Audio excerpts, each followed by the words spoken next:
Now, when I'm doing this daily routine, then I feel that my rhythms are in order. They're connected to the rhythms of the cosmos. The key to time management is to actually schedule for success. We don't need to do time management because there's nothing to manage. It's automatic. It continually moves.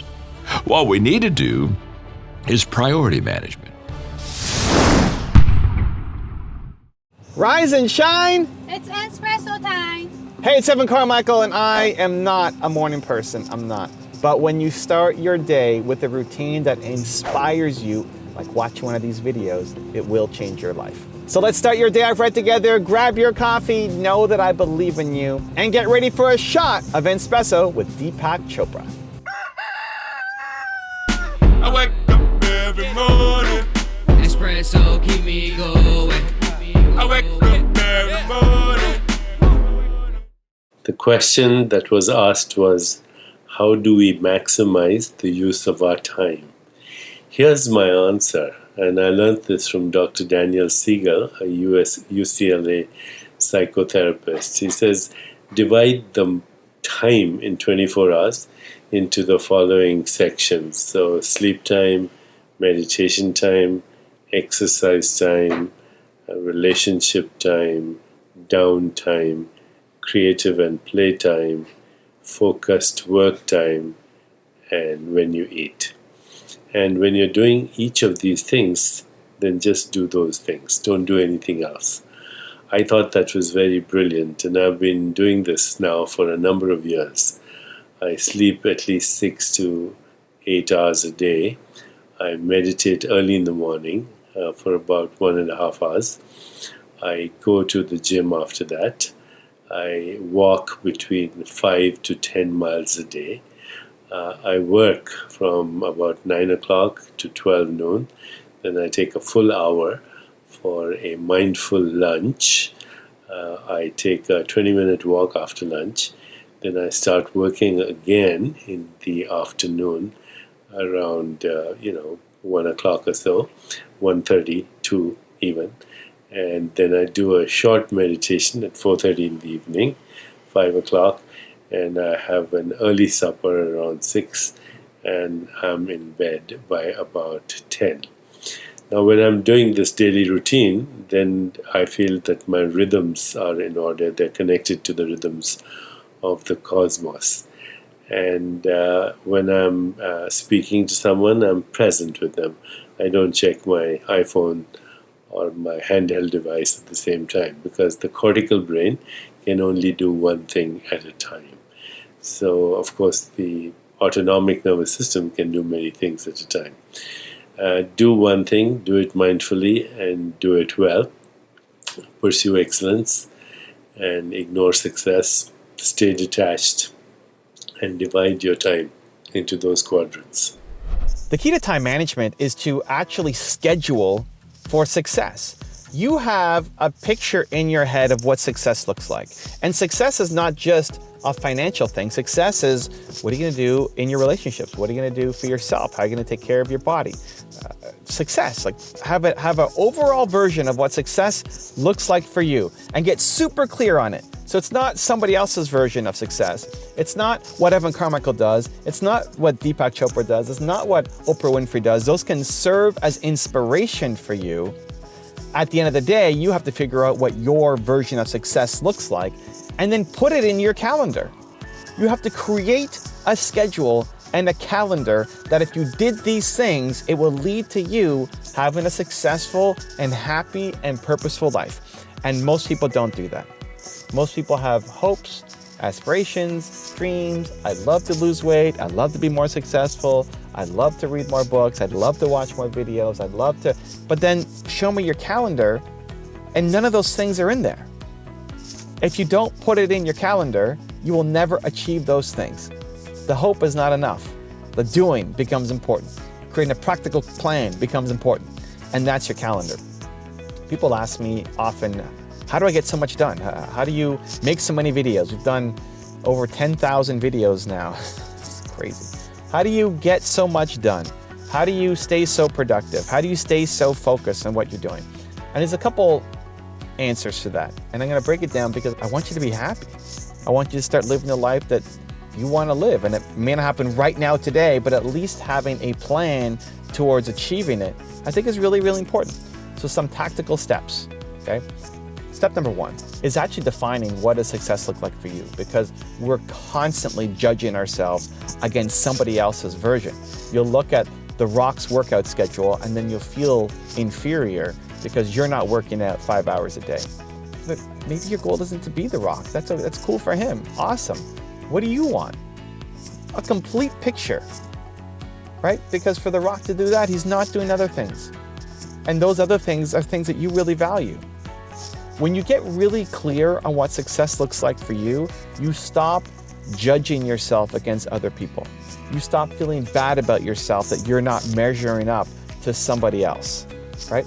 What does success look like for you? Get super clear. And again, an entire picture. I want you to think about your business.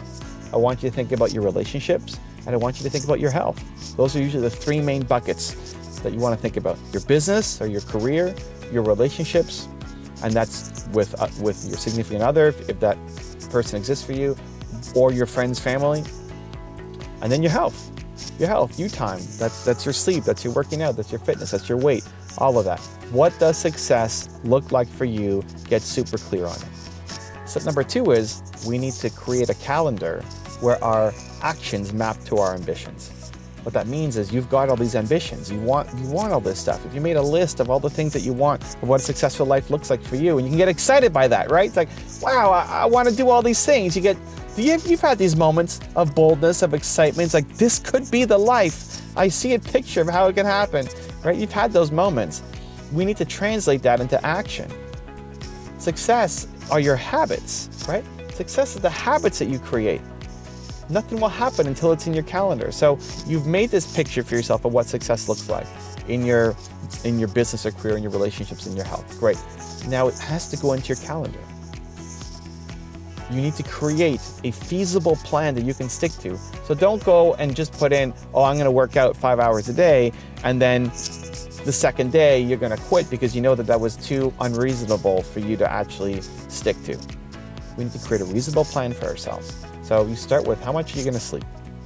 Like, even just going to sleep at the same time every day makes a big difference. When are you going to sleep? When are you going to wake up? What's the first thing you're going to do when you wake up? Is it going to be meditation? Is it going to be working out? Is it going to be doing the most important task in your business? Everybody will have different views on this, right? Some people will say, first thing you need to do is get some fresh air and go for a walk. Some people will say the first thing you need to do, no, the first thing you need to do is meditate. And some people say, no, the first thing you need to do is whatever the hardest thing in your business is, that's the first thing you need to do. Some people will say, no, the first thing you need to do is spend time with your family, your significant other, connection. Some people say, no, the first thing you need to do is have intention for what you're going to do to start your day. Some people say, no, the first thing you need to do is put on music and dance and have fun and have joy, right? Like, everybody's got their own thing. And the thing to realize is that's not prescriptive advice. That's what they do. It doesn't mean that's what you should do. So if you try to do all of those things, guess what? Your morning routine is now 4 hours long. And you're no closer to actually achieving your goals. So you can use all these different people as inspiration, and you try it on and you see how it fits for you. And if it works, amazing. And if it doesn't, awesome, you move on to the next thing. But step number one is have that super clear picture of what success looks like for you. Step number two is put it into your calendar. Step number three is you have to be the person who does what they say they're going to do. So the fact that you put it into your calendar means you have to do it. You have to do it. You said you were going to do it. You have to do it. If you're tired, you do it. If you're not motivated, you still do it. Why? Because you said you were going to do it. You have to teach yourself that when you make a commitment to yourself, that you follow through. You'll commit to other people and most likely follow through. You don't want to disappoint somebody and not show up. But we don't show up for ourselves. You don't show up for yourself. You say you were going to do something and you didn't do it. What ends up happening is the next time you say you're going to do something, your brain takes over and says, you're not going to do it. You've already lost from the beginning because you've taught yourself that you don't follow through on the things that you say you're going to do. Now, back to creating a plan that's feasible, that you can actually execute. You're going to make some mistakes in the plan. Your plan won't be perfect. Your calendar won't be perfect. It'll need to adjust over time. As you get into it and you realize, oh, this actually doesn't work for me, or your priorities shift. You change your calendar. Here's the trick, okay? You can't change your calendar for today. If it's hard, if you're low energy, if you are feeling sick, whatever, you still do it today. You do it today. There's no excuses for today. If you're gonna make a change to your calendar, you change it for tomorrow and you change it ongoing, but you don't make the change today. Because when you let yourself off the hook for what you think is a really valid reason, it's really just an excuse. And again, we're training the muscle of, I don't need to follow through, it's okay. It's okay for me to stay here, that's fine. And then you start slipping on those standards. And then you end up not achieving your goals and you don't get that version of success. And you're left always wanting, always wishing, always hoping for more, always feeling like you were capable of more, but you never achieved it. This is how you do it. So you create your schedule, right? Step 1, have your version of success. Step 2, create a schedule that if you look at your calendar and you did those things, you would get closer to success, to happiness and fulfillment for you. And step 3, you have to do the things that you say you're gonna do today. So you look at your calendar, it says work out for an hour. You don't feel like working out, you go, you work out. If that's happening multiple days in a row and working out is no longer important to you, or you wanna shift where you work out in the day, great. You can change your calendar starting tomorrow. You look at the calendar, you're not happy with it, great. Starting tomorrow, you're gonna change it. But today, you're gonna do it. It's one of the most important lessons you can ever teach yourself if you want to boost your self-belief, your self-confidence, your determination, your focus. Because we spend too much time talking ourselves down and giving ourselves excuses and reasons why we can't do something, as opposed to just doing the thing. Go do the thing. Do what you say you're going to do. It will change your life. Now I've got a special bonus clip that I think you're gonna enjoy, but before that, it's time for the question of the day. I wanna know, what was your single biggest takeaway from this video and your plan of action for the next week? When you watch a video and you get motivated, the science says you have a 35% chance of following through. That's not enough. But when you write down what time, what place, and how you're going to actually take action on it, you jump to 91% chance of following through. And when you have public accountability and you commit to other people that you're gonna do it, it jumps to 95% that you will follow through. So I want that for you, Believe Nation. I wanna know your single biggest takeaway from this video and your plan of action for the next week. Put it down in the comments below so I can celebrate you. When you manage something, you do so to keep it going. Well, you don't need to keep time going. You don't even need to watch it. You can be completely unaware of it. You can go to sleep, doesn't matter. Time just continually moves. Doesn't need you, it doesn't need me, it just keeps moving. We don't need to do time management because there's nothing to manage. It's automatic, it continually moves. What we need to do is priority management. With the time that is continually slipping away from us, we need to manage our priorities to maximize the time we have. So don't manage your time, maximize your time. How? By doing the things that are the most important to do at that moment. Make every day your masterpiece. If you want more Deepak Chopra, check out the one-on-one interview I did recently on my main channel. The link is right there next to me. I think you'll enjoy it.